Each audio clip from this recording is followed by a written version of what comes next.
It's DJ.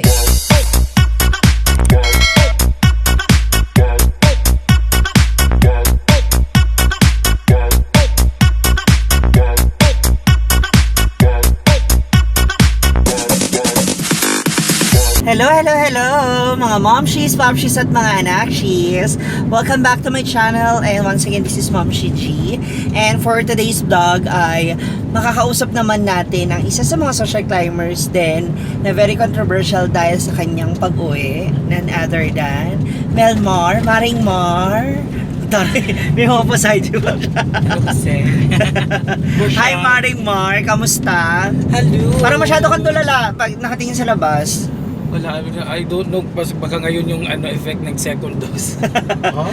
Parang nanghina ako, pero it's okay. Busog lang siguro. Okay. So ngayon po ay syempre bitbit ko pa rin bitbit ko pa rin po yung aking mahiwagang notebook. Oo, na super lumo na 3 years na po yan. Uy, grabe sa 3 years. At may mga lista dyan ng mga tao na ganito si Lyra, 100 na mautang po. Mautang na siguro sa may mga pautang pala. Then, so magkakaroon tayo ng Q&A. Bago ka pa man makabalik ng Hasaan o sa province, for my interview para sa'yo, ayan, sagutin natin yung mga katanungan. Alam mo naman, gusto natin dalawa yung mga ganito, yung kwentuhan, tanungan. Baka may nasilip ka na, natawa ka bigla. Wala. O ang dami lang. Hindi. Parang feeling ko 28 questions. Okay, una sa lahat, Melmar, sa pag-uwi mo, ano muna yung plano mong gawin? O ano yung plano mo? Yung plano ko talaga gawin sa pag-uwi ko, yung reasons why I will go home. Yung sa work, no, kasi election na, yung dati kong amo, yun lang lagi ko sila sabi. Kasi yun yung mga rations eh. So racket, marami ng hosting for wedding, for debut, and yung business namin ni Batingting, no, yung mga ulam-ulam na 10 pesos, yung mga kamasa na. O kasi ano rin eh, mahilig ka talaga magluto. Oo, dahil sa amin, wala na nagbebenta ng ulam-ulam, kaya hinahanap-hanap. Okay. So ilang buwan ka nga pala dito ulit sa Manila? Buntis? Ang laki ng tiyan ko. Almost 5 months. 5 months. Nakapunta kami dito June 6. Okay, for 5 months. 4 and a half, parang gano'n. Okay. For almost 5 months mo dito sa Manila at uuwi ka ng Hasan, ano yung unang-una mong gagawin? Sa Hasaan?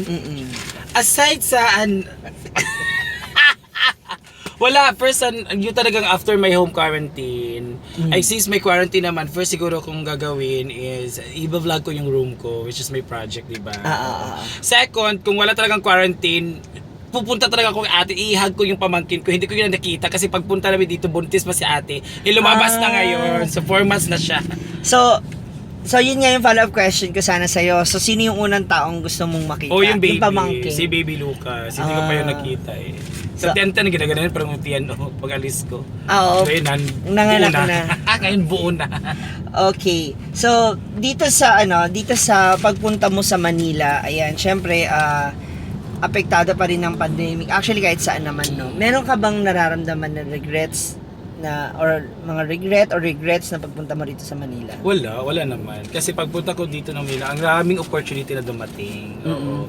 It is just I found out na yung mga opportunity na yun na dumating, hanggang doon lang ba? I mean, in terms of time limit, so within the 4 months, marami talaga opportunity na dumating, hanggang doon lang. Oo. So wala wala naman akong regret. Kaya nga uwi ako kasi to extend that opportunity kasi marami pang mga opportunity. So I will grab this opportunity in the process na naman, di ba? Lalo yung mga projects mo talaga. Okay. So, bigyan mo ako ng isa sa pinaka-memorable experience mo dito sa Manila na gusto mong baunin, yung talaga hindi mo makakalimutan pag uwi mo ng Hasaan. Every kain natin nabuo tayo, masaya lang tayo, kakainin kasi especially when yung ako magluto, 'di ba? Nasasarapan sila, yun yung pinaka the best na memories with social climbers in Manila talaga. Hindi dahil sa kanong galaan o ano. Hindi, wala. As in yung kainan, no? Kasi yung mga gala-gala, yung mga kainan, normal naman yan, di ba? Pero yung kainan ng sabay-sabay. Oo, iba talaga yung banding. Iba talaga yung kasiyahan na nandun. Okay. Diretsong tanungan, sana diretsong sagot din. Melmar, meron ka ba talagang nakasamaan ng loob sa social climber? Wala. Wala. Why should I? Ang mababait ng mga social climbers. Wala. May nagtampo lang sa akin. Ganun. Hindi, wala kami kasamang loob, pero may nagtampo lang dahil sa ginawa ko. I have my vlog naman, nandun naman yung mga ano ko. Yung explanations. Okay. So, eto na. For 4 months, di ba, nawala si mama mo. Oo, last June siya nawala talaga. Okay, so dadalaw ka for sure sa Oo, I will. Sabi kong ate, pagpupunan tayo ng panahon for mama, dalawin natin siya. Oo, parang ang ano lang ba, we will check lang kung anong status doon, yung puntod. And second, our father, yung ama namin, kasi kasi yung lupa kung saan siya nalibing is private pala yun. O kaya binenta na and sold out. Kailangan na daw lahat ng nakalibing doon i-transfer sa public. Sabi namin, So si papa mo pwedeng isama na kay mama mo? Hindi sila close. So doon siya sa auntie ko. Sa kuhan niya, sa tawag dito? Sa kapatid niya. Doon na lang sa tita ko. Okay. Sa kapatid niya. So, kung sakali, syempre, pupunta ka sa kanya, dadalawin mo si mama mo, or si papa mo for sure. Kung makakausap mo sila, ano yung gusto mong sabihin? Thank you dahil naging parents ko kayo. Goods man or bad, di ba? Hindi naman natin hindi natin maiwasan talaga na merong mga mabuting parents, meron din hindi na naging masama, parang hindi naging mabuti dahil may mga rason. Oo, di ba? So we just thank you for being our parents, and wag na kayong mag-alala dahil we are okay na. We are okay na, don't worry. Okay, kung mapagbibigyan ka ng 1 minuto na mahawakan mo sila, ano yung unang mong gagawin for 1 minute? Hug, if ever. There's a body contact, hug lang. Kasi I do believe that hug is the most, the most expressive way. No, yung kung ano yung gusto mong sabihin, pagmamahal man, sorry man. Kahit hindi ka magsalita. Yun na talaga ang meaning. It's the kuan. For 1 minute. The most expressive way, to express. Okay.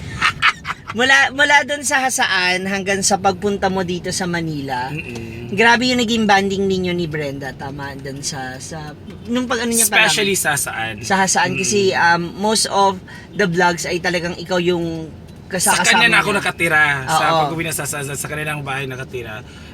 Hanggang sa pagbalik mo dito sa Manila.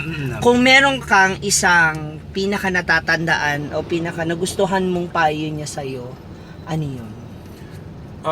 Yung sinabi niya na, yung pagsabi ko na pupunta ko na Manila, sabi niya, kaya mo ba? Sabi ko, kakayanin. Siya nga, sabihin mo na kung hindi mo kaya dahil ma-understand naman kita. So, bibigyan na lang kita ng mga bagay na kaya mo. So, laban lang sabi kasi alam naman benda yung story ko. Kasi sa bahay nila, doon ako kasi pag-uwi na doon na nakatira, I just don't know why. Parang parang hindi naman siya nagsabi na doon tumira, pero parang nakatira na lang ako doon, parang ganun ba.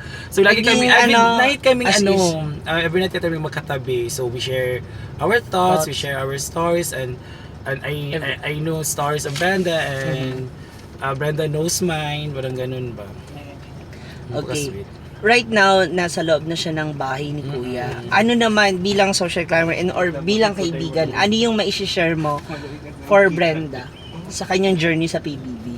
What do you mean by share? Ano yung pwede mong maitulong or magawa para sa kanya? Of course, tulungan natin si Brenda, no? Palawakin yung social media supporting Brenda kasi through social media na talaga yung parang sistema ba ng PBB. So palawakin pa yung social media ni Brenda para malawak din ang tulong. Marami ding matutulong kay Brenda. So correct. Hindi lang dito sa Pilipinas. Through all over the world. All over the world. Correct. Okay, given a chance na magkaroon ka ulit ng opportunity na makabalik sa Manila, babalik ka ba? Depende siya sa sitwasyon. Example, if I am settled na doon sa province, definitely I will not go back to Manila. Kasi settled na ako. Kahit may magandang offer, may malaking offer para sa'yo, mas big opportunity and big world para sa'yo. Depending nga. Hindi pa ako mag-decide. Depending nga. Depende sa sitwasyon talaga. And paano ba ito? Paano ito sasabihin? Basta if I'm settled na then ayoko na. Ayoko Parang na. contented ka Contented na. ako. Okay, settled ako sa sitwasyon. Ayoko na. Kasi una sa lahat, wala naman sila mama at papa mo. Oo, So, kaya. yung pamangkin mo na lang din naman yung, I guess, talagang very susuportahan. excited ka Oo. na supportan at makita. I guess, okay na rin yan. No? Oo. Kasi yung time talaga, importante. Okay, ayan. Muli maraming salamat, Maring Mar. Tsaka congratulations sa Kakaloka. Yung first time tayo nag-uusap, hindi ka pa nagbablog. Grabe ngayon, nalagpasan mo ako. Congratulations, ang galing. Hindi, ang galing kasi nakakatuwa, nakaka-proud lang. Hindi lang dahil mataas na yung bilang ng mga followers or viewers mo. Because na-prove mo rin talaga sa sarili mo na kaya mo, di ba? Na kaya mo I'm so talaga. thankful also to you kasi you're one of those inspirations of mine to vlog. Yes, hindi lang si Brandon, hindi lang sa social platforms, isa ka na doon. Kasi, di ba, you keep on pushing me to vlog, you keep on motivating me to do contents Correct. na according to your skills, gano'n. Tsaka ang galing mo kasi doon. Ang galing mo. Yung Salamat. mga ginagawa mo. Correct. Even your ideas, yung mga thoughts, ang galing. Kasi kahit minsan, di ba, nakikita nila, ginawa na nila ganito yan. At least binabali mo, binibigyan mo ng ibang flavor. Okay. Ang galing. Thank you for Thank you the so motivation. much. Correct. At nako, we are very hoping sa mas marami pang vlog mo sa saan o kung saan ka pa man mapapadpad. That's one of my plans. Correct. And for sure, napakaraming mong project. At kaya sa lahat ng mga followers ni Maring Mar, ayan, pakaabangan nyo po yan sa kanyang YouTube channel. Oh, please do follow me sa lahat po nakaka-follow kay Ma'am Shi Altea. Nandito sa kanya. Dito pa naka-follow sa akin. Please do follow me on my YouTube account. It's Maring Mar Vlog. Ayan, at sa kanyang page naman. Ayan, meron akong page. Kagababago pa ng page ko. It's Maring Mar Vlogs. Vlogs with S. Ayan. Facebook page. Ayan, at ako naman. Official, Facebook official, it's Melmar Ladrera. Ayan. At sa akin naman pong YouTube channel, Ma'am Shi G, at Facebook page na Altea Baba Boom. Ayan. Maraming salamat. Thank you so much, Maring Mar. Keep safe at have a safe flight. At kasama natin ngayon, of course, yung nag-iisang maliitang mukha. Babae. Ang babae, ang uyang ni Aldrin ni Fix. Nag-away. Ayan, at syempre pa, hi, Mention. Bembo TV. Our Para sa tour guide kanya. today. Bembo TV, enjoy pa ko. Ayan. Nagdadrive siya. Ayan, maraming salamat guys. God bless you. Ingat Maring Mar sa Bye-bye, biyahe. thank you. Same sa inyo din, ingat and God bless. Bye-bye. Bye-bye, thank you. Yung